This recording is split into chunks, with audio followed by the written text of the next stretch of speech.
Good morning दोस्तों, फटाफट से जुड़ जाइए दोस्तों। मैं देसराज सर आपके अपने यूट्यूब चैनल आधार एजुकेशन में फिर से आपका तहे दिल से स्वागत करता हूं। दोस्तों, कल तक अपन ने कोशिका की जो बेसिक जानकारी थी वो पढ़ रहे थे।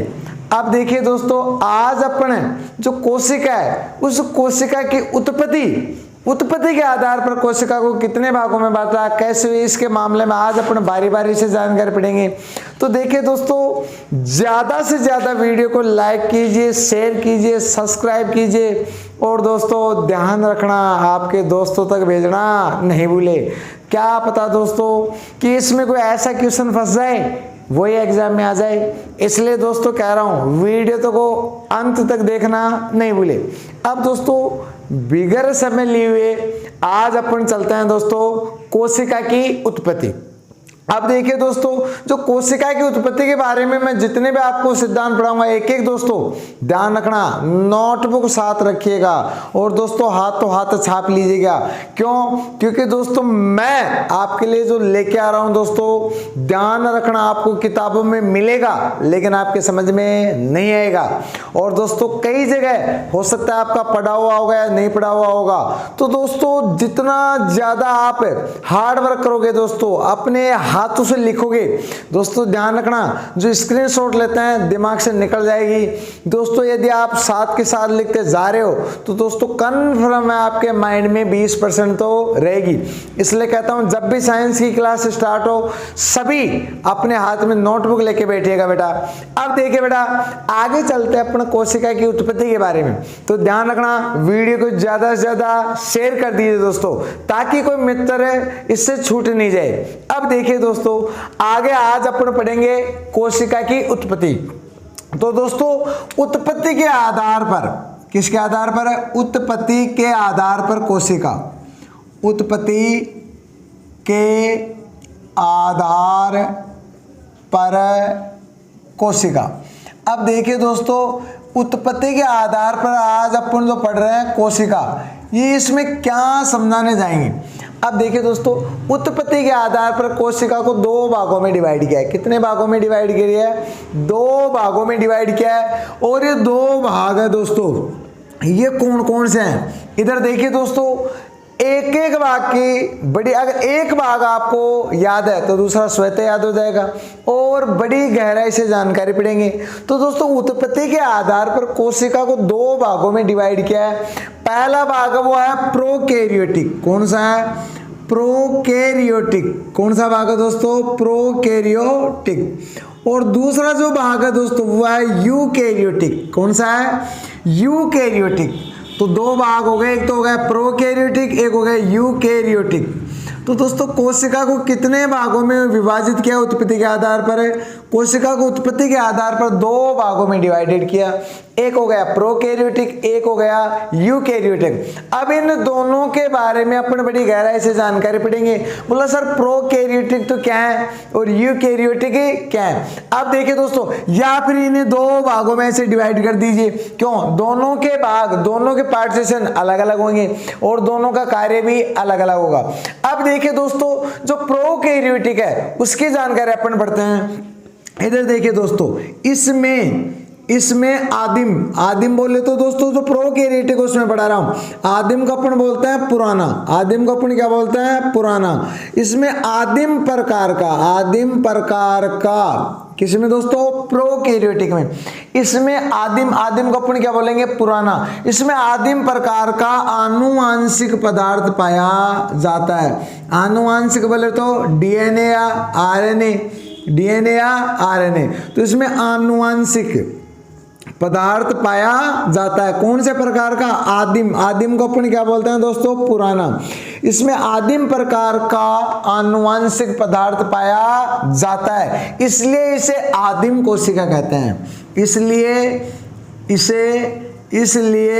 इसे कौन सी कोशिका कहते हैं? आदिम कोशिका। ये लो दोस्तों, तो ध्यान रखना, आदिम कोशिका के नाम से किसे जाना जाता है दोस्तों?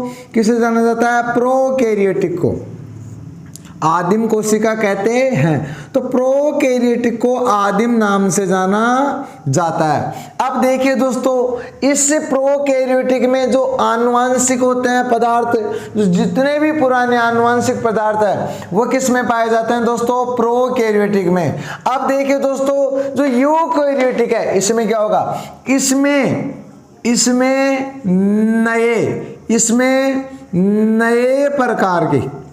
इसमें नए प्रकार के आनुवांशिक पदार्थ पाए जाते हैं। तो दोस्तों क्वेश्चन आ जाए कि नए प्रकार के आनुवांशिक पदार्थ किसमें पाए जाते हैं, तो दोस्तों आंसर क्या आएगा? यूकैरियोटिक। क्या आएगा? यूकैरियोटिक।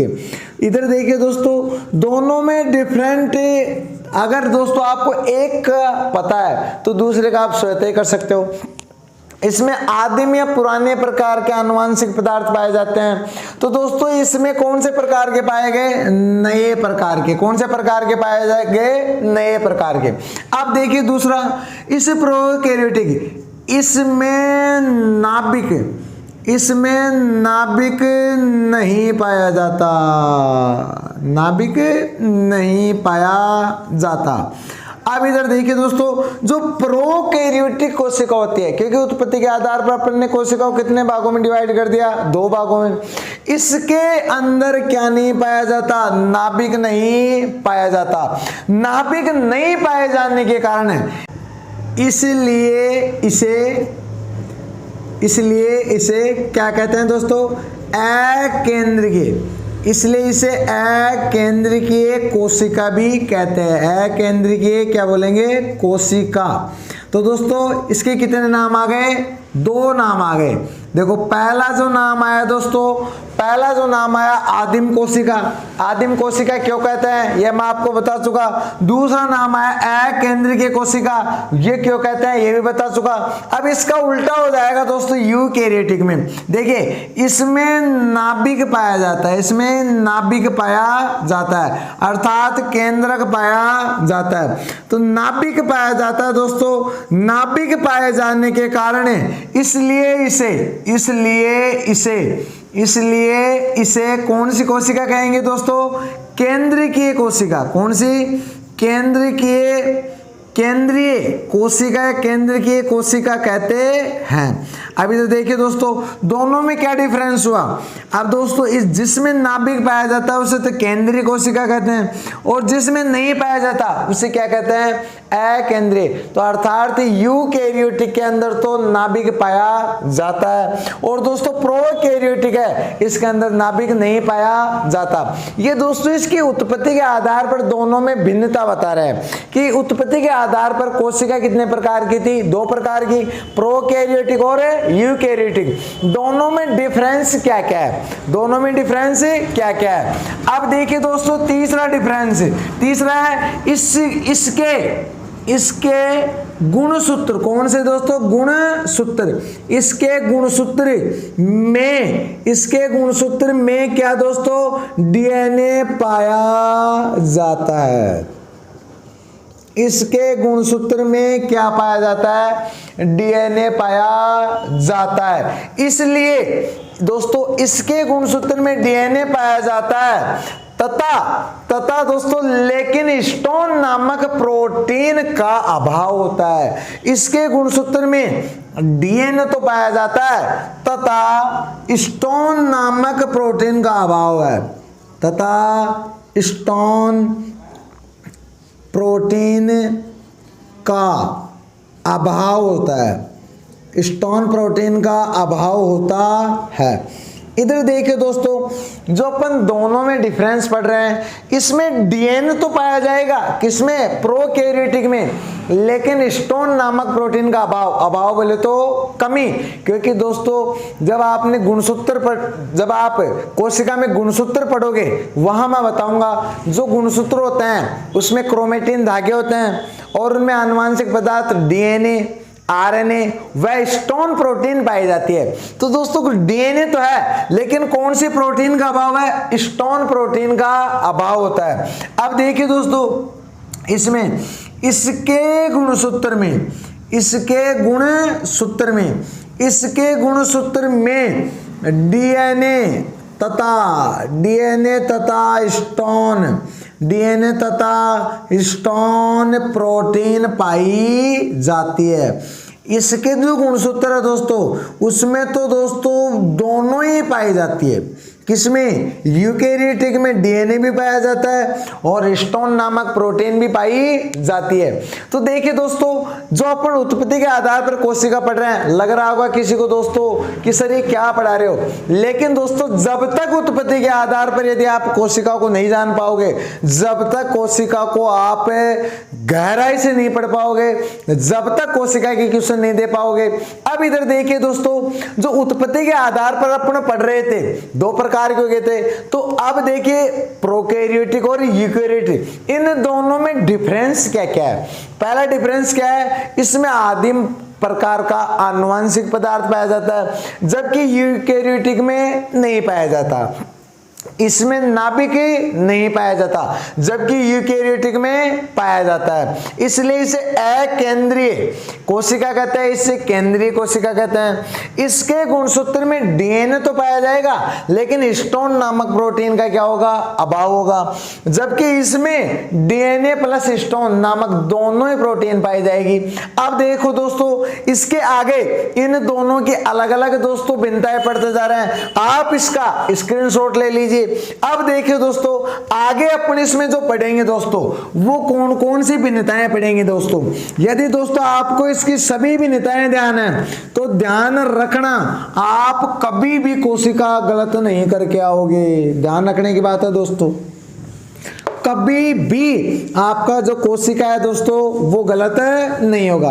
अब दोस्तों मैं इनको मिटा देता हूं। अब आपको पता है, जो उत्पत्ति के आधार पर अपन पढ़ रहे हैं, तो अब दोनों में क्या पढ़ रहे हैं अपन? डिफरेंस। दोनों में क्या पढ़ रहे हैं? डिफरेंस। अब देखो दोस्तों, हाँ, अब आगे जो डिफरेंस है दोस्तों वो क्या क्या है। इस जो अपने प्रोकैरियोटिक है दोस्तों, अब देखिए दोस्तों, इसके केंद्रक पर केंद्रक झिल्ली नहीं पाई जाती। इसके केंद्रक पर या नाभिक पर, इसके केंद्रक पर केंद्रक झिल्ली नहीं पाई जाती। क्या नहीं पाई जाती? केंद्रक झिल्ली नहीं पाई जाती। अब देखिए दोस्तों, इसके केंद्रक पर केंद्रक झिल्ली नहीं पाई जाती, इसलिए इसके अंदर आनुवांशिक पदार्थ होता है, वो कोशिका के अंदर बिखरा होता है। इसलिए आनुवांशिक पदार्थ कोशिका के अंदर बिखरा रहता है। आनुवांशिक पदार्थ क्या होता है दोस्तों? कोशिका के अंदर बिखरा रहता है। अब समझ में आया कोशिका में जो आनुवांशिक पदार्थ क्यों बिखरा रहता है? बिखरा रहता है। अब देखिए दोस्तों, क्यों बिखरा रहता है? क्योंकि जो प्रोकैरियोटिक है उसके अंदर केंद्रक के ऊपर केंद्रक झिल्ली नहीं पाई जाती, इसलिए आनुवांशिक पदार्थ क्या होता है? बिखरा होता है।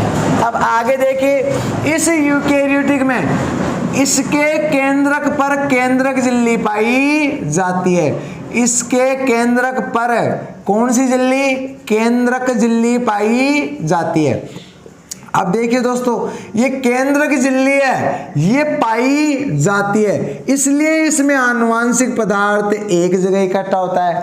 जब इसमें नहीं पाई जाती तो बिखरा होता है, इसमें पाई जाती है तो एक जगह इकट्ठा होता है। इसलिए आनुवांशिक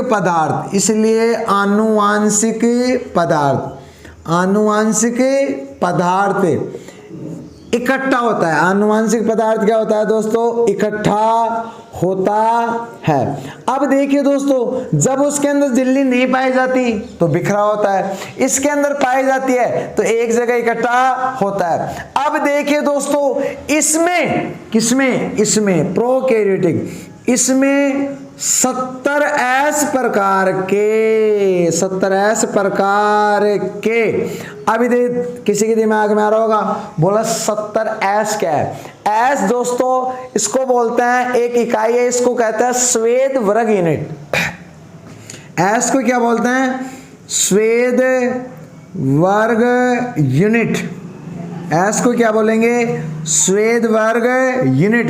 तो दोस्तों इसमें जो है 70 प्रकार के राइबोसोम, क्या दोस्तों, राइबोसोम। अब दोस्तों राइबोसोम क्यों कहा, क्योंकि जो प्रोटीन का कारखाना होता है वो क्या होता है, राइबोसोम। वो क्यों होता है, जब आपको मैं कोशिका की कोशिकांग एक एक बड़ी गहराई से पढ़ाऊंगा वहां पर बताऊंगा इसको प्रोटीन का कारखाना क्यों कहते हैं।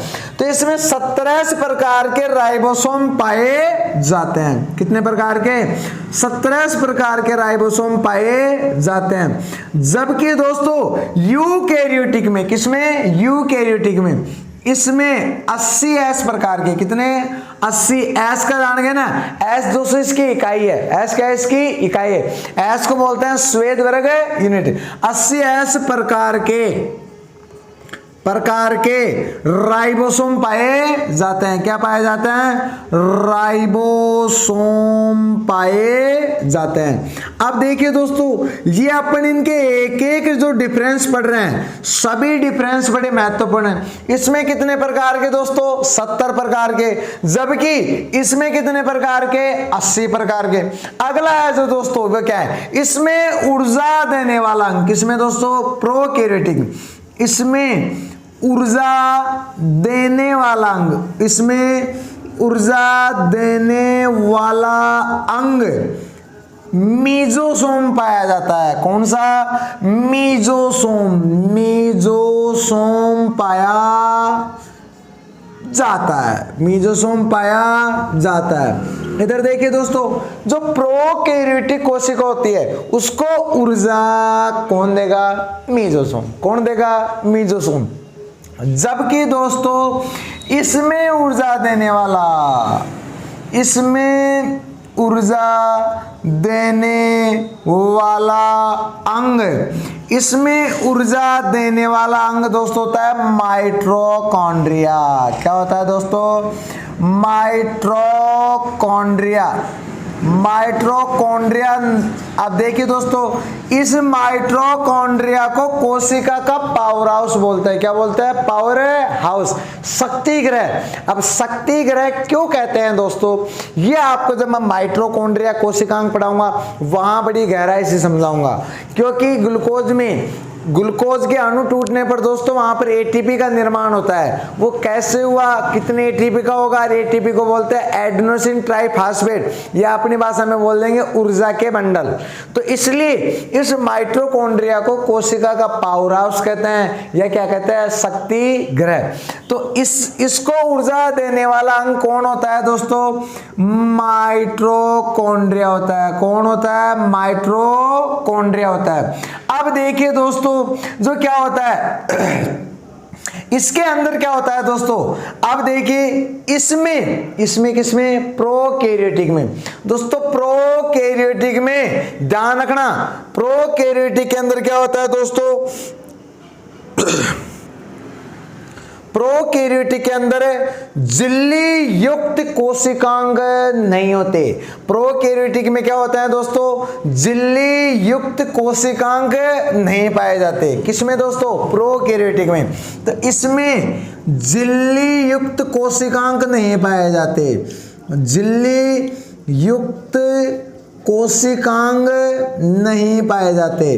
कोशिकांग का मतलब क्या हो गया, कोशिका के अंग, कोशिकांग नहीं पाए जाते।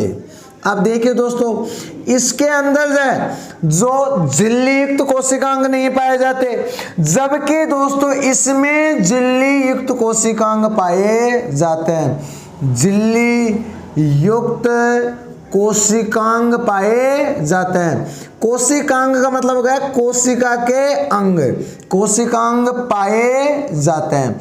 अब देखिए दोस्तों ये अपन ने इसका जो डिफरेंस पढ़ रहे हैं, उत्पत्ति के आधार पर कोशिका कितने प्रकार की थी, 2 प्रकार की।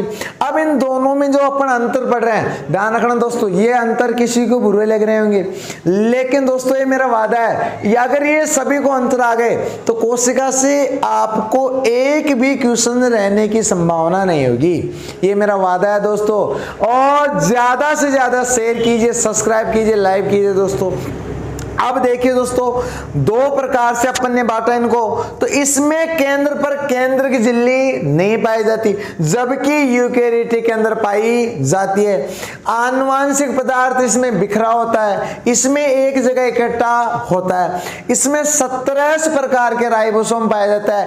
ऐसे एक इकाई है इसकी, श्वेत वर्ग है यूनिट। इसमें कितने प्रकार के? 80 प्रकार के। कितने प्रकार के? 80 प्रकार के। इसमें ऊर्जा देने वाला अंग कौन होता है? मीजोसोम। जबकि इसमें क्या होता है? माइटोकॉन्ड्रिया।